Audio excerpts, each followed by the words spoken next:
The big, beautiful bill just passed. It did pass the Senate, right? Yeah, so Had it to go passed. through the House. Went through the Senate. Now it went through the Senate. So And I think it's good. I think Trump has to sign it, but I Right. guess that is kind of probably a foregone conclusion. Yes, this is his like flagship product. It's like the corp for FasterFreedom. It is the same thing, and Musk loves it.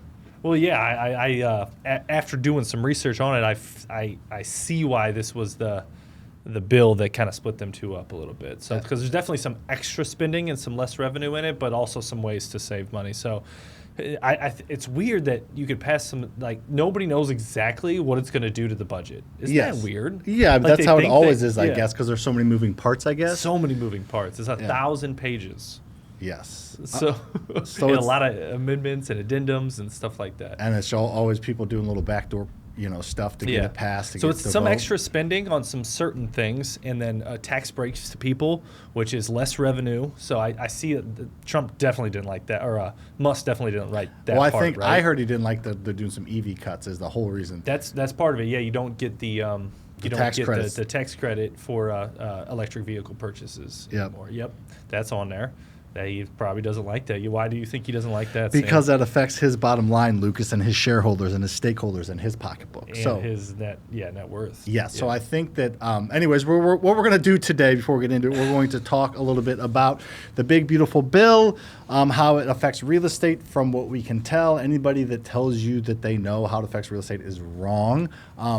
I saw Kaola, one of our guys, sent me a video yesterday of some guy saying, the big, beautiful bill, here's how it affects real estate. And it was like, it's going to lower interest rates. It's going to do this. It's going to do that. It's like, this guy has no idea what the fuck you're talking about. The big, beautiful bill has nothing to do with the 30-year mortgage. Shoot, the Fed's funds rate doesn't necessarily fully. So anyways, a lot of bullshit out there, I guess is the point. We're not going to pretend like we know everything, but we're just going to give you our thoughts after some research on how it'll affect real estate. Then we're going to get into the baseball, how it's dead, and then coming back. And then if we have time, maybe a little swim meet story. This is what Trump wants to hang his hat on. Probably one of the biggest things. His red hat. Yes. His red MAGA hat. He wants to hang it right on this mug. This is what he wants to hang on this. This is supposed to be like his thing, right?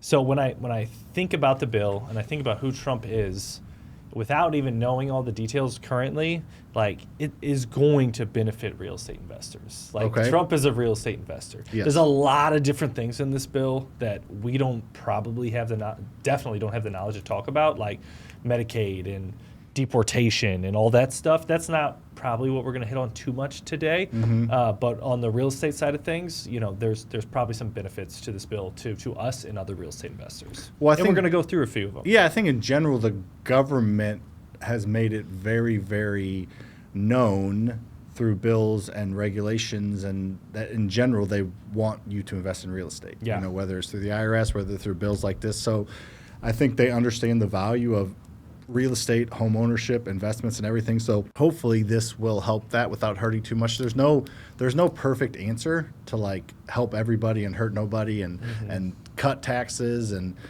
increase revenue. There's no really a perfect way to do that. So I don't know how this is going to play out. What I do know is it's not going to play out how anybody's predicting, because nobody ever predicts things. So. And being a real estate investor right now it's tough. There's expenses are going through the roof with taxes, insurance, and debt payments, like going through the roof. And the income from that hasn't really been able to keep up. So the cash flow has shrank a lot and hurt a lot of people and put a lot of people out of business.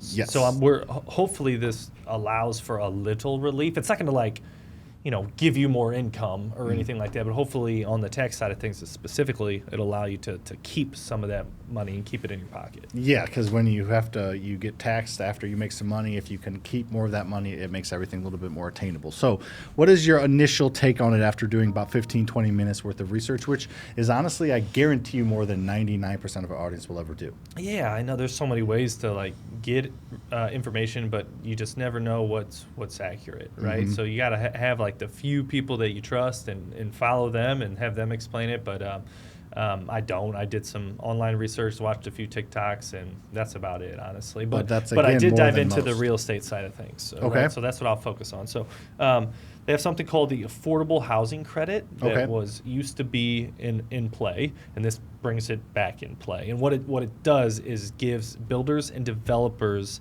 incentives to construct housing that is affordable. Okay. So that I'm not sure if that means like subsidized housing or just housing in a certain price range for a certain market, but it will help affordability. There'll be more inventory in houses that are at or below the median house point for the country or that market. So that's the only real way to get prices down is to create more supply, because it's a supply and demand thing. Because In more supply in areas that we need it. Yes, too. correct. Yeah, not areas. That's not the right word. I mean, price points that we need it. price How about points, that? areas, similar thing. But okay, so that would be good if there's some more incentives for that, because we just need more houses. And I know there was things talked about federal land being able to become available for people to build on and all those things, but it depends on the location. So I don't know if that was in there or not. Did you see anything on that? I didn't see anything that from the real estate side of things. Okay. But yeah, so we talked about being a real estate investor is hard right now, and that's the same thing for builders. That's what they are. They're real estate investors. These home builders. They take a risk on buying land, developing it. This zoning it right. This takes years to do this stuff, and it's very risky for all these builders to build these homes and have all this loan and cash out there. And I don't know if it's true, but I heard one time that say a subdivision is 100 houses. Sam, I heard the builder doesn't break even until like 95 of those houses. Yeah, and then the last. Or like the profit. It's something like that. Yeah. Maybe it's 90, but it's a risky thing. So and we need builders right now to increase that supply that you're talking about. So this is a way to do that. Yeah, because builders, for the most part, aren't going to get paid until the job's done. So Right. it's not like they're collecting money along the way. They just, whoever, if it's like a subdivision or whatever it is, the home buyer will get a loan at the very end after everything passes inspection, and then the builder gets paid. Yeah. And if the cost of money is high, they're just bleeding more and more every single month. So that's so the risk, the after effect and hangover of 08 has led to a long time we have not built near enough houses. Yep. So that can be a good thing. That So for there's sure that could be a side of good things. thing. What about the tax side, Lucas? The tax side. So the qualified business income deduction. So don't know a ton about it. That's why we hire really good tax professionals and let them do all that for us. But in general, that deduction is going up from 20 to 23%. So an extra 3% of deduction of some sort.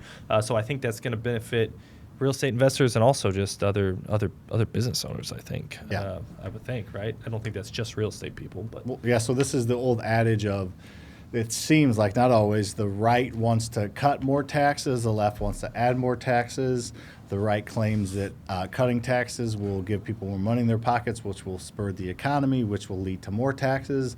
And that I'm not even saying either one's right, but that's kind of the old adage of because the Reagan tax cuts were like a very, very famous thing that he did to help his idea to help spur the economy. So more tax cuts, and I think I saw a breakdown online too of somebody saying like the really, really low income people I don't think really get a ton, but like once you hit like pretty medium to low medium, people will start to have more money in their pockets. So. Yeah, I think.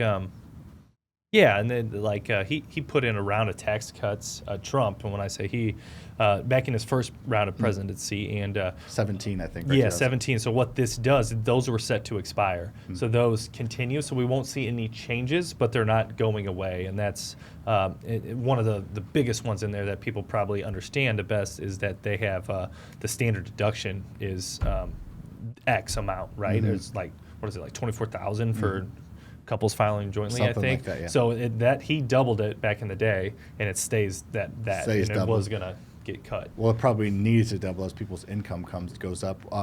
That's a good thing. What about like bonus depreciation, all those things? That's my favorite one. Okay. That's my favorite one did I for steal your thunder, or did I lob it up for you to hit out the park? Lobbed it up. So this one's as real estate investors or any business owners, I think, can use this too. But let's talk about the real estate side of things, right? Yeah, because anybody can for the right thing to bonus depreciate. People Absolutely. did it with equipment and my old job, so anybody. 100%. But real estate we're sticking with. Yeah, real estate for now. When you own a rental property, you get to depreciate it, right? Residential property is 27 and a half years, Lucas. So, say Sam and I buy a house for 100 grand, put in 50. We get to, that's 150 total of our cost basis. We get to depreciate that over 27 and a half years. And I'll just do some quick math for these people. Do some quick math, just Lucas. let them know. Let them know. So you divide that by 27.5, that's $5,454 a year. So we get to lower our taxable income with that one house by $5,454 Every year for 27 and a half every year years. for 27 and a half years. Okay. So that is what we call straight line depreciation. And That's what everybody calls it, but yes. yeah. But You're like that. We coined the phrase no. straight line depreciation. I'm kidding. Keep yeah. going. Straight line You're versus, saying we as investors, I get it. Yeah, straight line versus what is bonus is what I we're haven't made talking fun about of you here. very much yet, so I have to bring that in. Yes, you're right. And then the bonus side of things is of that $50,000 you spent in construction, there are certain items that are allowed to be depreciated quicker. There's other words besides it. A lot of people call this a cost segregation as well. Bonus depreciation, cost segregation is Just accelerating the depreciation. Yeah, accelerating cycle. the depreciation. And with this, like so. And whatever that number, like some is like, hey, you get it all in year one. Like if you, I don't know the exact code, but say you do a kitchen. This is not right. Don't say this, but for example, you do a kitchen, $10,000, and instead of the straight line, $5,400, you still get that, and then $10,000 on top of that. Not a great explanation, but that's the idea of it, right? Of a cost seg, And you yes. could do it all in year one, and then you're done with it, right? So it's good for certain years where maybe your income is higher than others. People like to bonus depreciate or accelerate that depreciation for certain items in the house. Yeah, I think the general thought process is tax laws are going to change, so take advantage of whatever law is then right there. And now, like some people would say, well, don't bonus depreciate it, save for a year where you make more money. I think most people say, do it, use everything you can because it changes. Your income potential is going to go up. There's other ways to shelter your money, so just take advantage of what you can. For sure. And here's an example. So I'm going to finish this example the best way I can. Do it. But there's, so some of these items in a house can be depreciated over, 5 years or 3 years or 8 years. And then a lot of them, you don't get 100% of that depreciation. So say last year, 2024, you would get 60% of that kitchen that I talked about. So you get to depreciate $6,000 bonus, and that remaining 4 would get depreciated over the life of that 27 and a half years. This year, it went down to 40%. And then Trump, with this bill, just brought it back up to 100%. So there's no percentage if it's, you get 100% of your bonus depreciation year one. So which is a good thing, like Sam said. So it does change, and it's going to change for better, for worse, whatever. And also, like Sam was talking about, it's not just real estate. We're looking at purchasing vehicles for our construction team and our maintenance team, and this conversation came into play with what type of vehicle we can get, because if you get a vehicle that's over 6,000 pounds, I believe you can accelerate that depreciation. I think so. This changes a lot of things for us in that decision making. Yeah, no, I remember back when I used to sell Caterpillar construction equipment, that this was like 2011 to 2018, and there was not 100% depreciation under Obama, I believe, or whoever. And then I remember Trump reenacted it, or maybe even Obama at the end of his term. It doesn't really matter. But regardless, there was a couple years where it was 100%, a couple years where it wasn't. And the 100% one, the end of the year, people were like, my account said I need to buy something. It was wild. The Decembers were always 3 or 4 or 5 times as much as the other months in revenue. And even if it was 100%, people would still do it to 40 to 60 to get the accelerated. But when it was 100%, people went nuts. For example, here's the exact decision we're weighing right now, Sam, and we just had this call. So there's a vehicle under 6,000 pounds that we're looking at that's $31,000 a piece. We need 3 of them, right? So We're spending $90,000 on vehicles. $93,000. They have their own. You can depreciate them still, but it's straight line. So you can depreciate them over 5 years, I think. So $18,600 a year, we get to lower our taxable income if we buy these.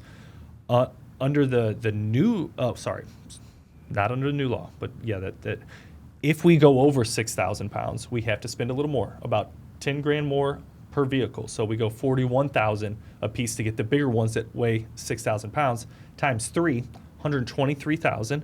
So and we get 100% of that in year one. So we get to lower our taxable income by $123,000 by buying these. So I get your customers, man. It makes a lot of sense. If you're going to need them anyway at some point, might as well. Well, and it's if a you good need- time to buy them. Well, the other thing though, we got to be sure of: do we need the fucking tax breaks or not? We have, Oh, for sure. So Yeah, I this wouldn't is- buy it just for that if we don't need Correct. it. Right. These people don't have 50 million real estate that they're able to use for tax write-offs. 100%. So You're yeah, right. but Yep. yeah, that's a part of it. I like it. Well, But it's just an interesting decision that it's Mm-hmm. already came into our decision making, this bill.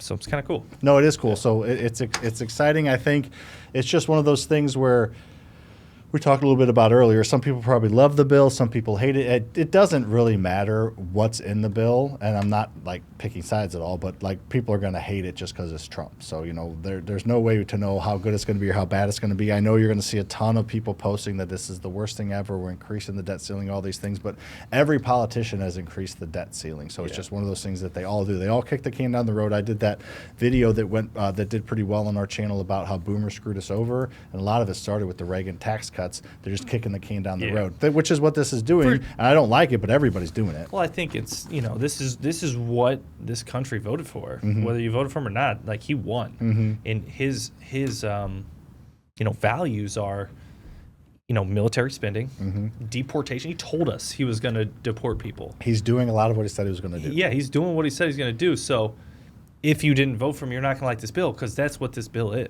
Mm-hmm. He's spending money on the military, spending money on, border control. And ICE. a lot of corporations are getting some tax breaks Yes, too. and the people think the wealthy are going to get wealthier under this. So this is who he is, and this is what our country voted for. Yep.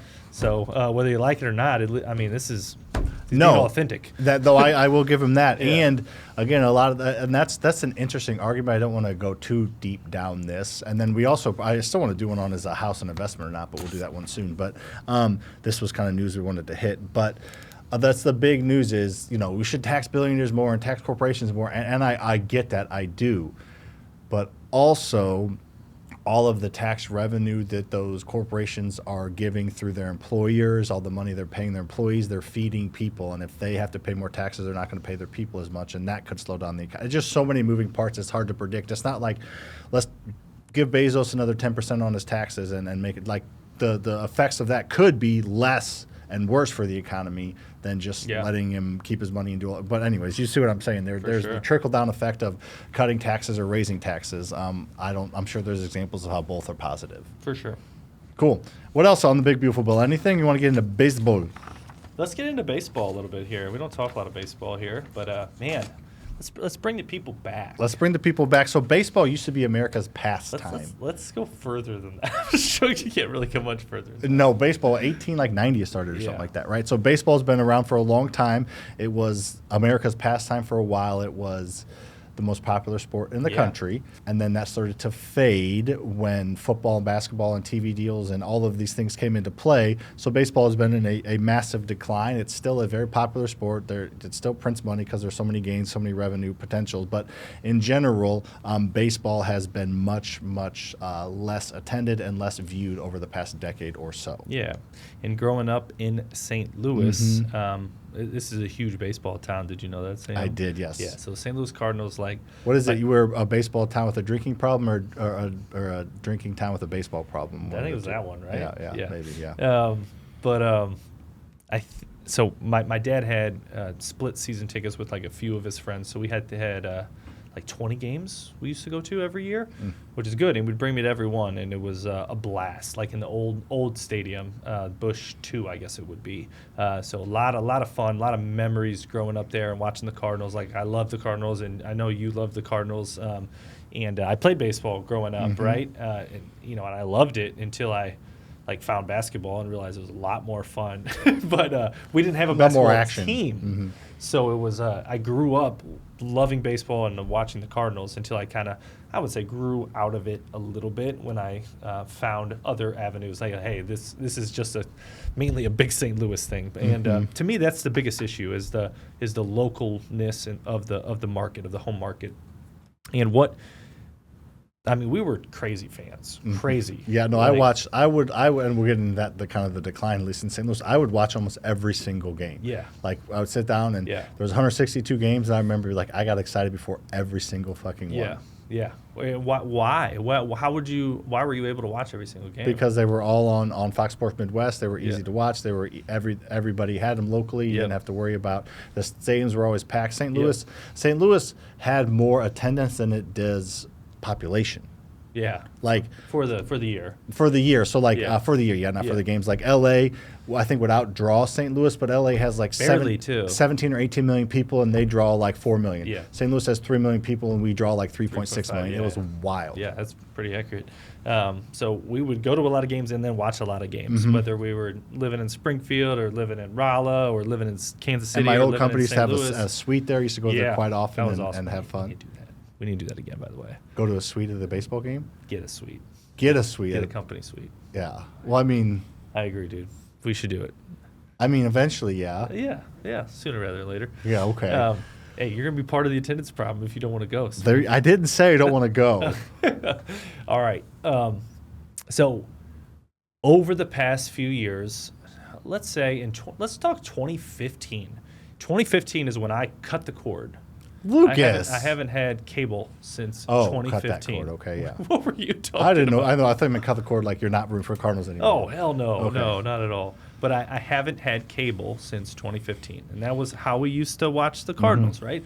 There was I didn't get cable till 2000, probably.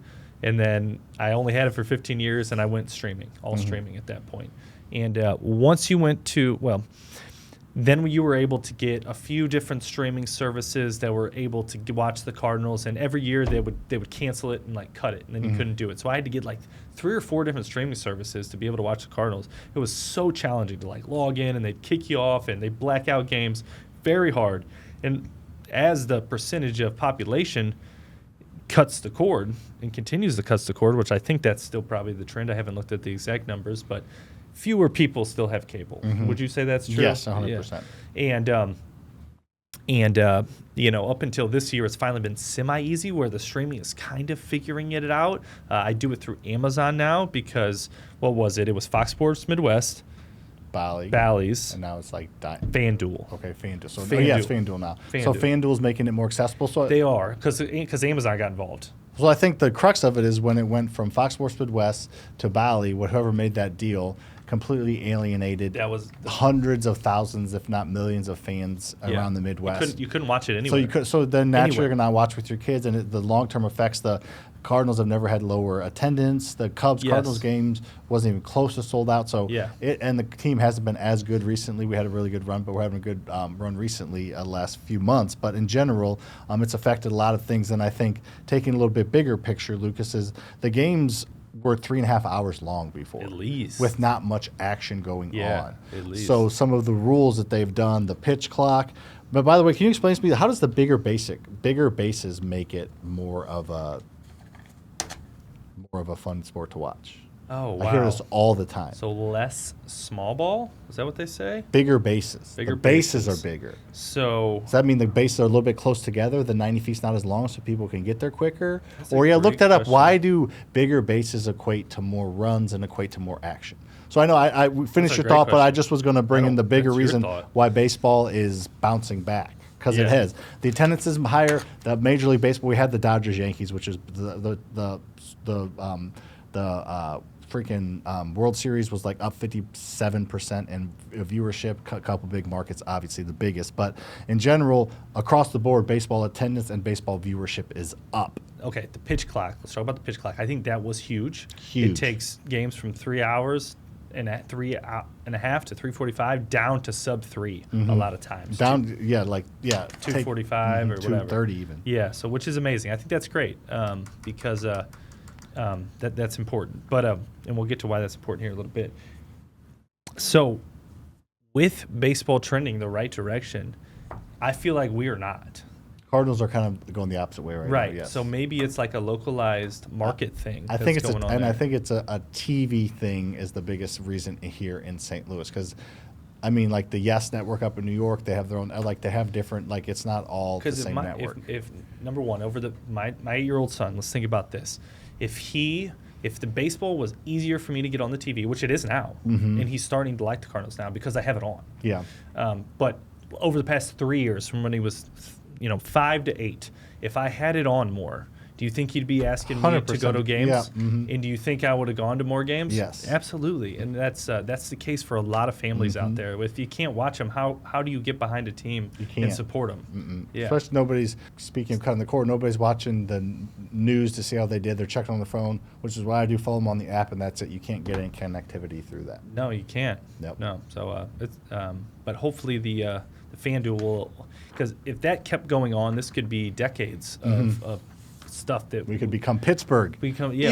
want to do that. We're very proud of our baseball team. Yeah, here. I mean, should it's be. the most decorated National League team in In the- history. Yeah.